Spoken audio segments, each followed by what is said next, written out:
Bon, je crois on commence ainsi, puisque c'est vous qui commandez, vous commencez, vous arrêtez.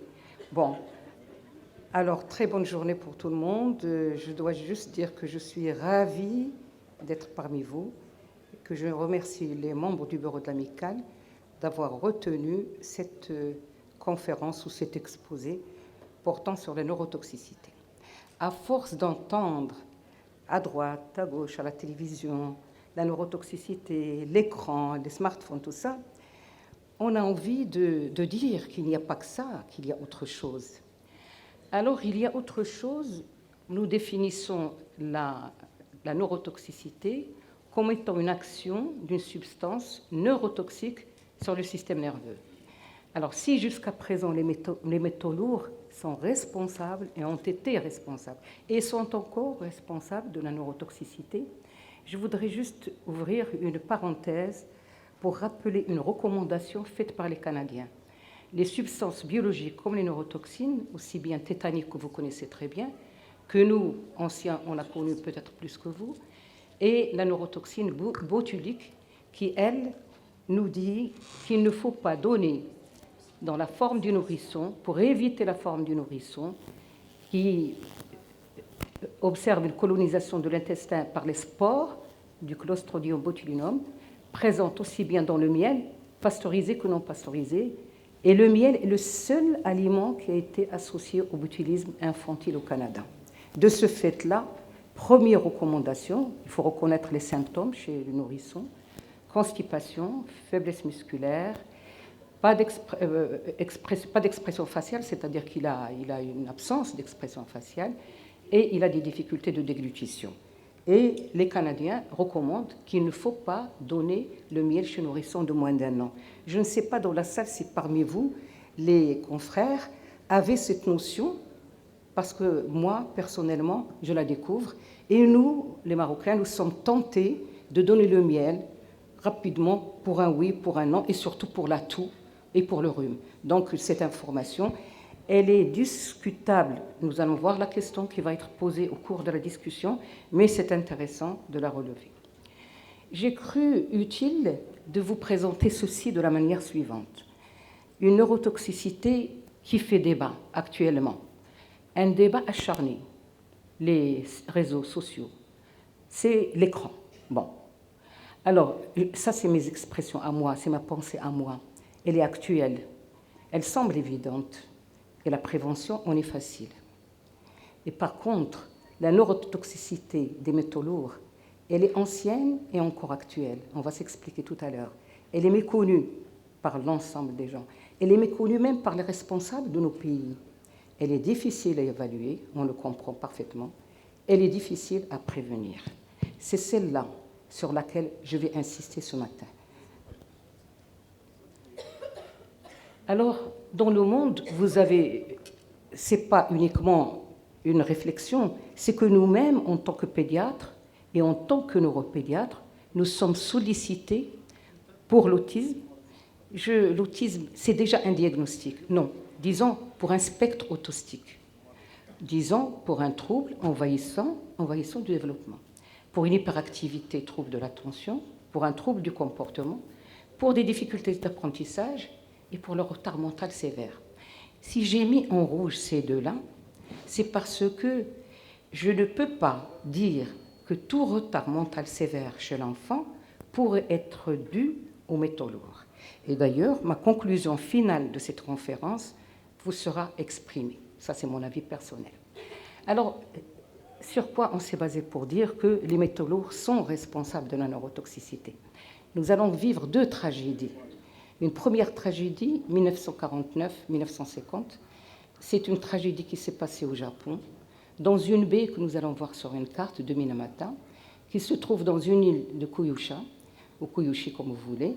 On a vu apparaître des signes neurologiques chez des enfants liés à une neurotoxicité par le méthylmercure.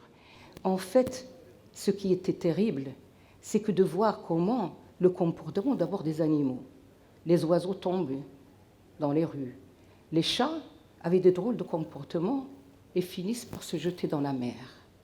Et ceci est en rapport avec un rejet industriel de mercure dans la baie, parce qu'à côté, il y avait nous allons voir, Il y avait une usine qui traitait les plastiques et d'autres industries. Nous avons la consommation régulière de poissons par les mers. Donc on a vu chez les gens arriver des formes motrices, des ataxies, des drôles de comportements, aussi bien chez les animaux que les êtres humains.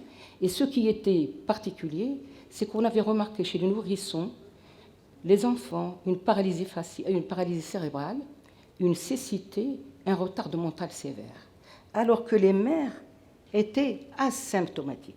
Alors voilà la baie et vous voyez qu'à côté, il y a la fabrique, l'usine qui porte le nom de son responsable, Shisu, qui devait indemniser beaucoup de décès, qui devait indemniser beaucoup de complications par la suite. C'était une tragédie. Je voulais vous montrer ces personnes qui ont vécu cette tragédie. C'est un Américain qui est journaliste et en même temps il est photographe et qui est décédé en 1978 d'un infarctus. Et cette présence, ces photos à lui, ont fait l'objet d'un film qui s'est passé jeudi dernier le 20 et qui s'appelle La tragédie de Minamata. Je voudrais aussi vous présenter le docteur Masazumi Arada, qui est médecin, qui lui a porté le diagnostic de cette maladie. Il a fait le diagnostic, il a fait le lien entre les signes, les symptômes et l'étiologie. Il a fait aussi le lien, la recherche, le passage du méthylmercure au niveau du placenta. Il est décédé en 2012 d'un infarctus du myocarde. Il y a un autre médecin, mais je n'ai pas trouvé sur l'Internet j'ai trouvé le nom, mais je n'ai pas vu sa photo. Il porte le même nom de famille et il s'appelle Hamada. Donc, vraiment, c'est extraordinaire, il faut leur rendre hommage. Bien, l'Irak, tragédie de l'Irak. Consommation des semences traitées par un fongicide à base de méthylmercure. L'Irak, en 1971-72, avait importé les semences du Mexique. À ce moment-là, déjà, les pays scandinaves n'utilisaient plus, à cette période-là, mais l'Irak, on en a utilisé. Et on a vu des signes neurologiques constatés sont différents de Minamata. Il y avait une altération du tonus, retard à la marche, retard du langage et difficulté d'apprentissage. En fait, dans le premier cas, c'était le méthylmercure dans la mer. Ici, c'est le méthylmercure dans la farine, dans la semence. Et c'est pour ça qu'il y avait des difficultés, des différences de diagnostic, de symptomatologie diagnostique.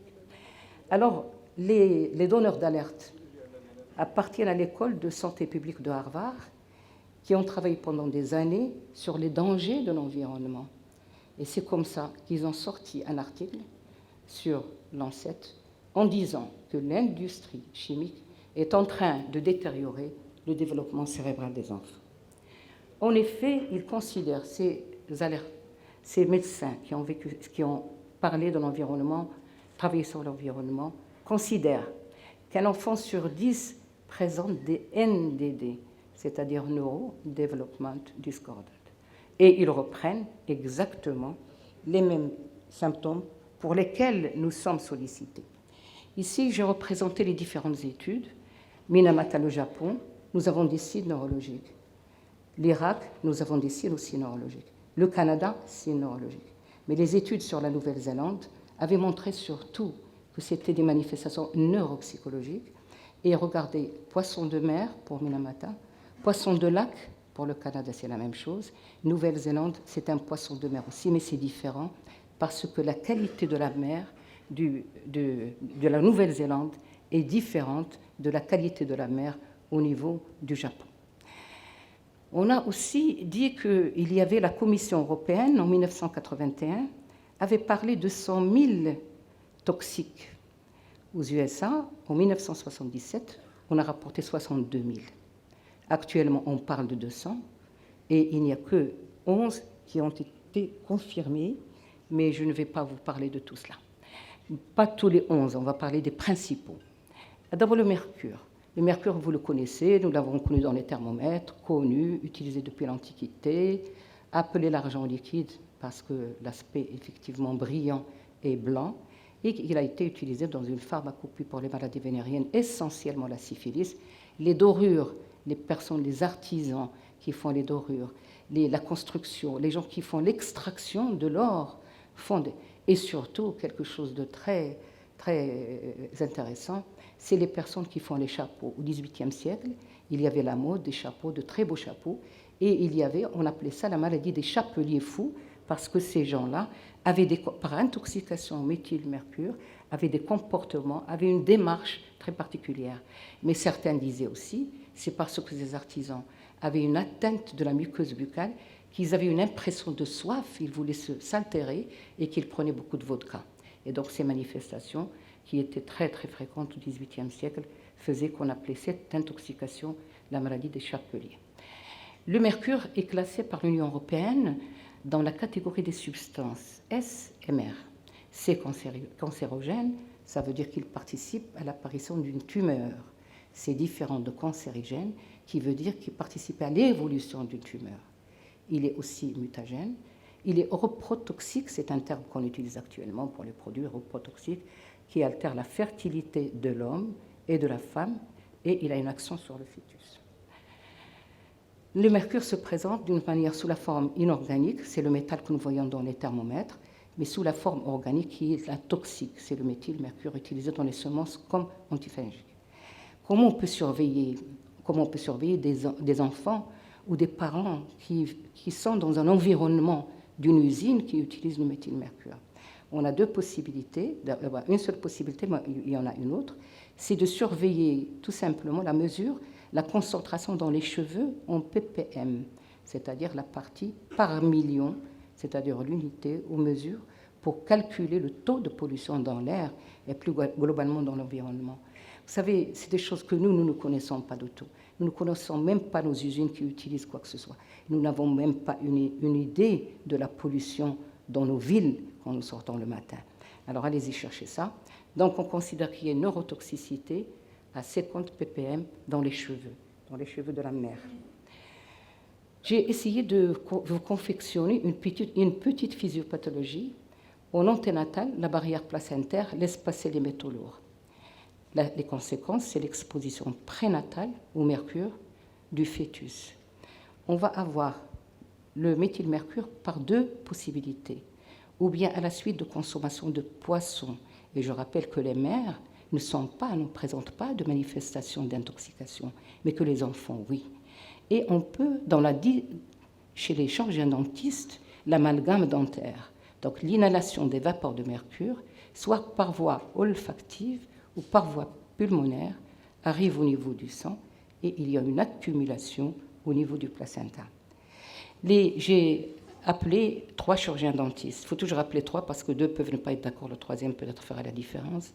Ils m'ont expliqué que, actuellement, leur manière de parler, le méthyle qu'ils utilisent, est un méthyle de mercure qui est complètement différent et qu'il y a beaucoup moins de risques. On verra bien. Alors, l'imprégnation mercurielle du placenta va perturber la sécrétion d'hormones et des enzymes, le glucose et les acides aminés chez le fœtus, va freiner la croissance fœtale, donc nous allons avoir un retard de croissance intra-utérin. Qui aurait pensé, pour un pédiatre, quand il voit un retard de croissance utérin, nous qui avons travaillé pendant des années sur le retard de croissance utérin, penser à l'intoxication pour le méthyle de mercure. Donc c'est quand même très, très, très important de retenir et de connaître cette neurotoxicité. En postnatal, une bonne partie du mercure est éliminée dans le méconium. L'autre partie est redistribuée dans les compartiments. La rétine, donc on voyait bien la cécité, tout à fait au début dont j'ai parlé. Le cerveau, la localisation au niveau du cortex, le cervelet, l'hippocampe, siège de l'apprentissage et de la mémoire, le rein. Donc vous voyez là qu'il y a une surcharge au niveau de la rétine et au niveau du cerveau.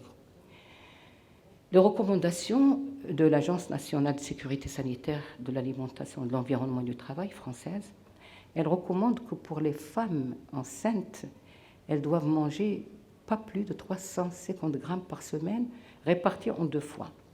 Et la concentration des cheveux de la mère, tout à l'heure on parlait des ppm, là on parle de microgrammes par gramme dans les cheveux de la mère pendant la grossesse. Il y a un risque cérébral. Ce qui est important aussi à retenir, c'est que cette exposition n'est pas valable uniquement au moment où la maman est enceinte. C'est que quand elle est petite fille, si elle vit dans un environnement où il y a le méthylmercure, elle va emmagasiner ceci au niveau du squelette. Et il y a des métaux lourds qui vont s'emmagasiner au niveau du tissu adipeux. Et au moment où la maman est enceinte, ils vont venir réapparaître. Donc, première recommandation, c'est de ne pas consommer plus de 350 grammes. Et on ne peut pas consommer n'importe quel poisson. Il y en a qui sont contre-indiqués et d'autres qui peuvent. J'ai mis les noms des poissons qu'elle serait autorisée à prendre. Alors, il y a une convention, après tout, vous savez, c'est 30 années de souffrance de ces malades. Je n'ai pas voulu vous donner des images parce qu'elles sont terrifiantes. C'est des images en noir et blanc, elles sont terrifiantes. Mais ce qui est bien, c'est que il y a un plan de surveillance qui a été mis en place en 2006 par l'ONSA. Vous connaissez tous l'ONSA, l'Office national de santé et sécurité d'aliments, qui est donc marocain, et qui suivent depuis le 2006. Le Maroc a souscrit, il a ratifié cette convention.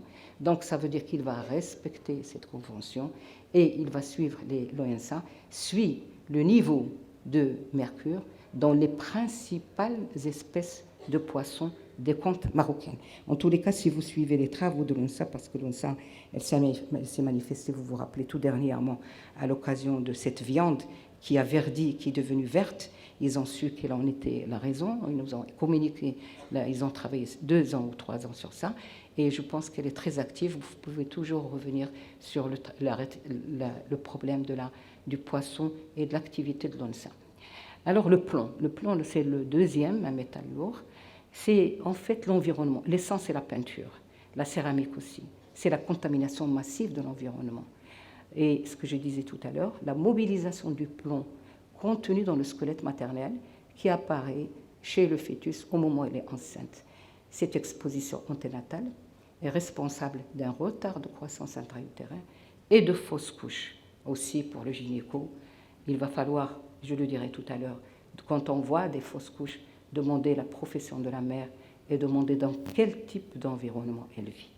Les moyens de lutte, la suppression du plomb dans les carburants et création d'une alliance mondiale par l'OMS, par les Nations Unies, pour suivre dans les pays, parce qu'il faut absolument faire disparaître. Pour l'essence, c'est pas difficile, on peut contrôler, mais pour la peinture, c'est beaucoup plus difficile à contrôler. Alors le PCB, c'est utilisé comme isolant électrique au Japon et au Taïwan, contamination d'environnement aussi, présent dans le tissu adipeux et dans le lait maternel.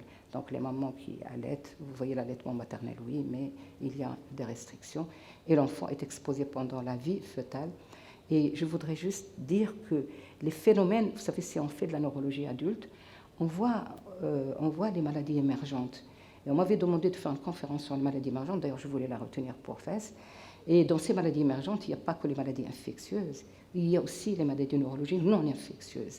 Et quand on voit chez un sujet, chez un adulte, un processus neurodégénératif, il faut penser, il faut toujours poser la question, que faites-vous comme métier et où vivez-vous? De façon interdiction depuis 1977. L'autoluène modifie le taux de neurotransmetteurs, neurotoxicité qui est particulière à l'hippocampe et au cervelet, retard de croissance intra. Alors les pesticides, j'en parle parce que on utilise les insecticides. Chez nous, nous utilisons les fongicides, on les utilise les jardins pour les enfants qui vont dans les jardins, même chez eux, les herbicides, les parasites, tout ça que vous achetez, regardez et surtout, lisez les contre-indications. Qu'est-ce que ça contient? Et par exemple, la France, elle a encadré, la France, elle a beaucoup de problèmes avec d'autres produits, mais enfin, elle a quand même elle a une loi, la loi du 6 février 2014, qui vise à mieux encadrer l'utilisation des produits phytosanitaires sur le territoire français. Ça n'est pas encore arrivé chez nous, ça va peut-être arriver. Et nous avons bien sûr la traque contre la menthe, contre les producteurs de menthe non conformes menée depuis avril 2019 par l'Office, toujours l'Office national de sécurité sanitaire des produits alimentaires. Je ne sais pas, j'ai mis point d'interrogation. Est-ce que ça porte ses fruits? Pourquoi? Parce que chaque année, on voit des tonnes qui sont brûlées. Alors, qu'est-ce qui se passe? Pourquoi ces gens récidivent? Quel est le problème? C'est l'indiscipline, c'est le manque de citoyenneté, c'est le manque de surveillance, je ne sais pas. Alors les insecticides, on en utilise parce qu'il y a beaucoup de poux. Il y a beaucoup de poux, il faut le dire, il y a beaucoup de poux chez les enfants, et quelle que soit l'école à laquelle ils sont admis. Vous avez des poux, les antimoustiques, il faut dire aussi comment vous utilisez, les punaises de lit aussi, et puis le domaine agricole. Vous savez, la France, vous avez suivi des débats sur envoyé spécial sur France 2 qui disait que les gens qui font de l'agriculture doivent se tenir à quelques mètres ou peut-être même à quelques 10 kilomètres parce que pas uniquement la neurotoxée, par le cancer aussi. Alors là, chez les enfants, autour des insecticides, c'est la baisse significative des performances cognitives. Alors les phtalates, vous en avez suffisamment parlé, le problème des biberons plastiques, des biberons en verre, les jouets et articles de puériculture destinés aux enfants. Au Maroc, en 1999, même à l'étranger, ils ont fait quelque chose. Nous sommes régulièrement, en tant qu'association, invités par le ministère de la Santé à donner nos avis sur les articles, les jouets, les articles de puériculture. Mais vous savez que même si vous êtes là, vous donnez votre avis. D'abord, quand vous venez, il n'y a rien, il n'y a pas de suivi. Donc, on ne dit pas aux parents, attention, n'utilisez pas quel type. Et si vous dites, vous n'utilisez pas quel type, quelle va ser la réaction? Qui va faire cette publicité? Les produits cosmétiques, il y a longtemps que les femmes, les dames, savent qu'il faut toujours regarder pour le rouge à lèvres, pour le fond de teint, qu'il n'y a pas de parabènes, grâce à une chercheuse au niveau de CNR qui a mis l'accent sur les produits cosmétiques. Les produits alimentaires, on dort même là. Il y a tellement de choses sur les produits alimentaires. D'abord, quand ils arrivent à la maison, à quel moment il faut les acheter, quelle date faut-il voir, comment les conserver, et les dispositifs médicaux qui ont fait l'objet dernièrement au niveau de Lux, Radio Lux, deux émissions très intéressantes sur les dispositifs médicaux qui peuvent échapper à tout contrôle douanier. En présentant cette partie de la conférence, c'est une partie de la conférence, hein, Monsieur Hida, je vous avertis, je suis inspirée par deux choses. La première, ça c'est des commentaires personnels.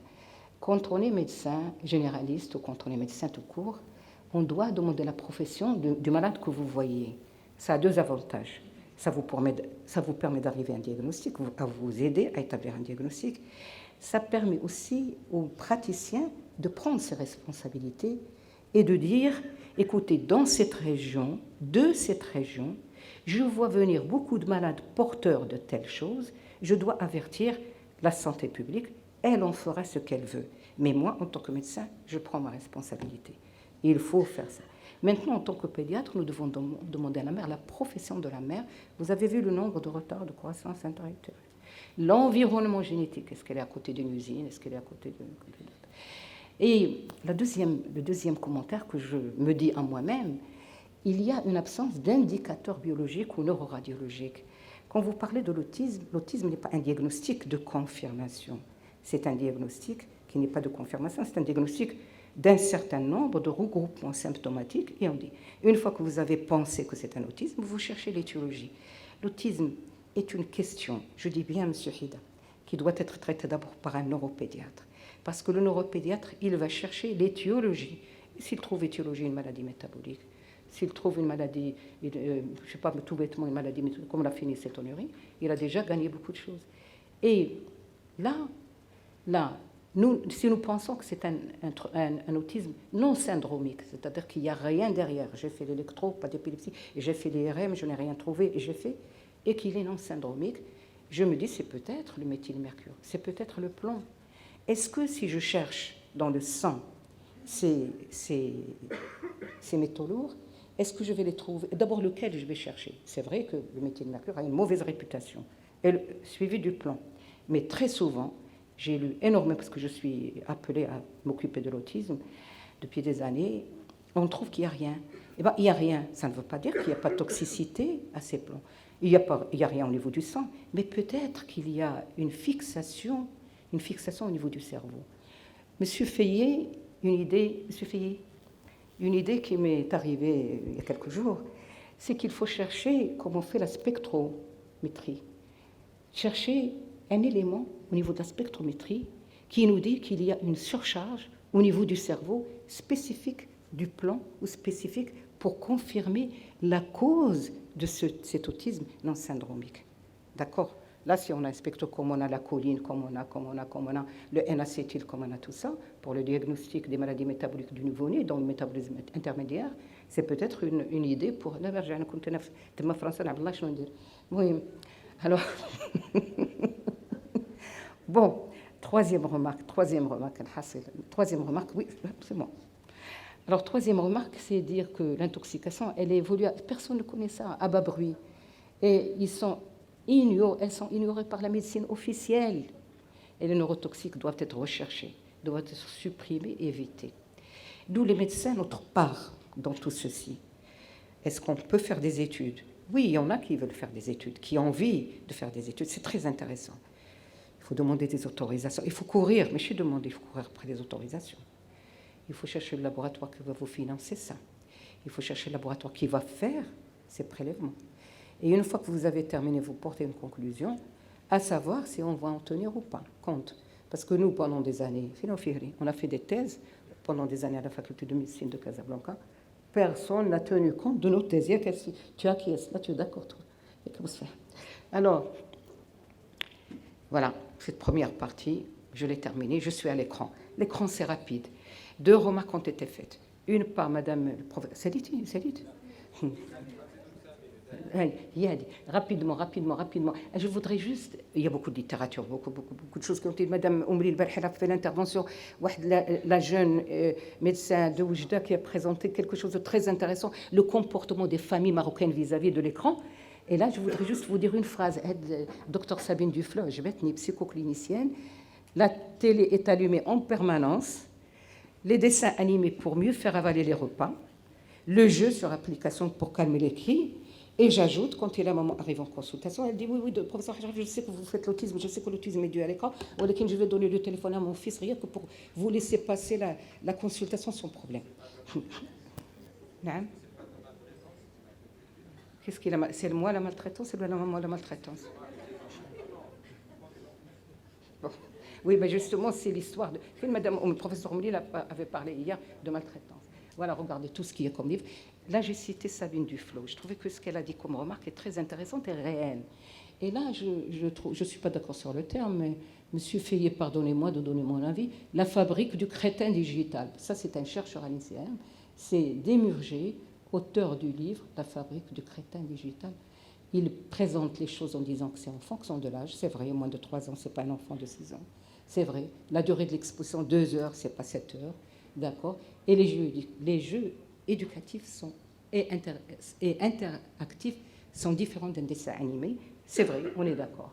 Voilà. Alors, je voulais, pour nous, les neuropédiatres, on se dit d'abord, avant de dire il y a, est-ce qu'il y a une lésion anatomique? Est-ce qu'il y a une atteinte anatomique? On est en train de chercher. Alors, ce que j'ai trouvé comme étude intéressante, c'est une étude américaine qui a fait des IRM sur 10 000 enfants. Elle n'a pas encore donné le résultat définitif, elle a donné le résultat partiel.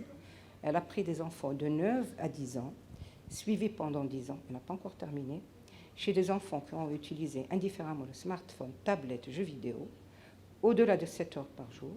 On a remarqué un amincissement prématuré du cortex. Le problème pour le neuropédiatre, est-ce que réellement cet amincissement prématuré du cortex, lui, est-il le seul paramètre qui explique ces manifestations que nous avons vues? On ne sait pas, mais il faut quand même faire d'autres études pour confirmer. Et là, sur les conséquences fonctionnelles, je trouvais que les Canadiens avaient présenté ça quand même bien. Le sommeil, cycle de sommeil perturbé, la mélatonine qui est altérée, tout le monde sait ce que c'est que la mélatonine, qui est une hormone de sommeil sécrétée par l'épiphyse. Arrivé à plus de 60 ans, on a une calcification, et donc c'est pour ça que les personnes âgées ne dorment pas plus de 4 heures, 5 heures. Bien, alors, il y a aussi le surpoids, bien sûr, parce qu'il ne discute pas, il est figé sur la télé, il ne sait même pas ce qu'il mange. Il ne regarde même pas ce qu'il mange, bien sûr. La rétine et vision, la myopie. Alors, l'explication de la myopie, est-ce qu'il y a une atteinte anatomique des bâtonnets de la rétine, ou bien est-ce que c'est la lumière qui gêne? Est-ce que, là, ils sont en train d'aller dans ce sens-là pour expliquer la myopie? Je dis bien, ils donnent un adjectif galopante. Le retard de langage, ben oui, il n'est pas stimulé, bien sûr, il n'est pas stimulé, le retard de langage, l'inattention, l'hyperactivité et le développement cognitif des performances scolaires. Il faut la recommandation 3, 6, 9, 12, pas d'écran avant 3 ans, la console pas avant 6 ans, l'Internet après 9 ans, réseaux sociaux après 12 ans. Je voudrais terminer avec cette conclusion qui va résumer tout. Regardez la difficulté pour le neuropédiatre. Tout à l'heure, je disais 3 croix. Je ne suis pas d'accord, 3 interrogations pour le retard mental. Regardez le neuropédiatre, à quelle difficulté il est exposé. Vous amenez un enfant qui a un retard mental. Bon, d'abord, il faut lui donner un stade. Très peu de psychologues au Maroc donnent un stade, même si on nous dit qu'en théorie, un stade 60 sur 70 ou 40 sur 45 ou cada n'est pas très, il ne faut pas le retenir vraiment en termes comme ça, et qu'il faut voir d'autres performances. Mais regardez, il ne faut pas oublier les embryophotopathie. Ce n'est pas parce qu'on s'est développé sur les maladies métaboliques qu'on va oublier les embryophotopathie. Ils existent toujours. Nous sommes un pays qui ne fait pas le néonatal, pas de recherche d'hypothyroïdie, pas de recherche d'une phénylcétonurie au néonatal. Donc il faut aussi penser à ces deux-là pour le retard mental. Il faut la recherche des malformations cérébrales à l'IRM. Il faut faire aussi les maladies métaboliques. Maintenant, c'est un tout petit peu grâce à droite et à gauche, et en partie à M. Feuillet qui est là à côté. Retard mental génétique, Vincent Desportes vous dit qu'il est à Lyon, qui est celui qui toute sa vie n'a fait que le retard mental chez l'enfant. 210 liés à l'X, M. Feuillet. Hein?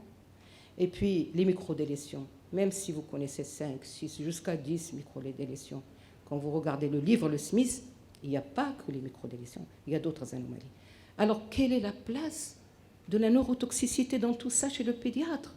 Ça veut dire qu'il faut interroger, il faut examiner, réexaminer, rechercher les maladies qui sont accessibles à une recherche, à un bilan qui peut nous orienter.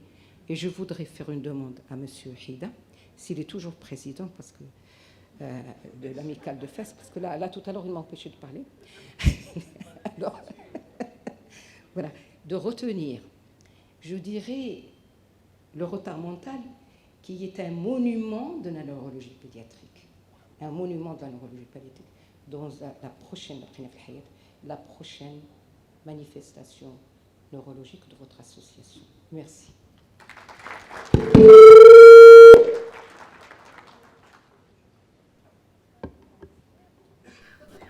Merci, professeur Madame Haj Khalifa, de cette présentation très très intéressante qui a mis le point sur une pandémie silencieuse qui est en train d'altérer le développement neurologique de nos enfants à travers le monde et aussi au Maroc. Donc sûrement, il y a plusieurs questions qui vont être posées et discutées avec le professeur Madame Haj Khalifa. Sans tarder, peut-être on va écouter notre maître et professeur Feuillet, grand métabolicien de Nancy. C'est un ami, tout le monde le connaît, c'est un grand ami aux médecins, aux pédiatres marocains, principalement un ami à ce congrès, donc qui va nous faire découvrir une facette neurologique de la présentation des maladies métaboliques. À vous la parole, professeur Feuillet. Merci infiniment, merci de votre accueil. Le grand professeur est de moins en moins grand avec l'âge, hein, il faut quand même bien avouer, mais il est toujours aussi content de venir vous rencontrer.